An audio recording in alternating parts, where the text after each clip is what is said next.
Hari itu, aku melangkah masuk ke ruang pengadilan kerajaan dengan kaki gemetar. Langit-langit tinggi menjulang, lantai marmer dingin, dan mata semua orang tertuju padaku. Aku bukan lagi Aisyah si TKW. Aku adalah perempuan yang dituduh mengguncang kehormatan Istana Arab. Di kursi kehormatan, para tetua kerajaan duduk dengan wajah dingin. Di seberang ruangan, Pangeran Khalid berdiri tegak, siap kehilangan segalanya demi satu hal. Anaknya. Aku diberi satu pilihan. Menyangkal semuanya, hidup tenang, tapi anakku selamanya tanpa ayah. Atau mengakui kebenaran dan menghadapi murka istana. Seorang pejabat berdiri dan berkata lantang. Seorang TKW tidak punya hak bicara di sini. Hatiku hancur. Tapi aku melangkah maju. Aku tidak datang untuk menuntut harta atau gelar, kataku. Aku hanya ingin anakku diakui sebagai manusia. Ruangan sunyi.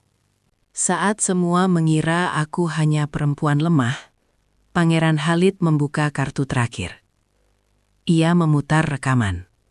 Dokumen rahasia, bukti manipulasi istana selama bertahun-tahun. Ternyata, banyak anak bangsawan yang disembunyikan, banyak perempuan yang dibungkam. Aku bukan yang pertama, hanya yang berani bertahan. Wajah para tetua memucat.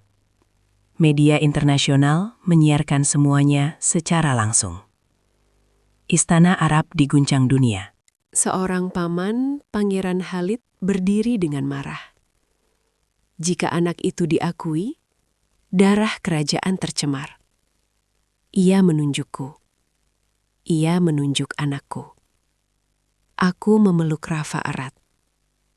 Dan saat itulah, Rafa berkata dengan suara kecil, "Ibu, aku cuma mau punya ayah."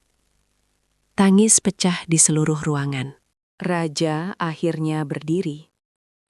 Suara beliau berat dan penuh penyesalan. Kerajaan ini telah terlalu lama hidup dalam kebohongan. Keputusan diumumkan. Rafa diakui sebagai anak sah Pangeran Khalid. Aisyah diberi perlindungan penuh. Tradisi lama yang menindas dihapuskan.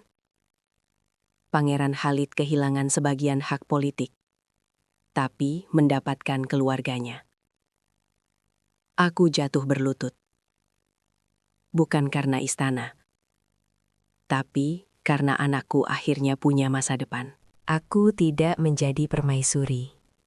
Aku memilih hidup sederhana. Pangeran Khalid sering datang, bukan sebagai pangeran, tapi sebagai ayah. Rafa tumbuh dengan dua dunia di darahnya, dan dengan satu kebenaran di hatinya. Ibuku pernah dianggap tak berarti, tapi cintanya mengubah sejarah.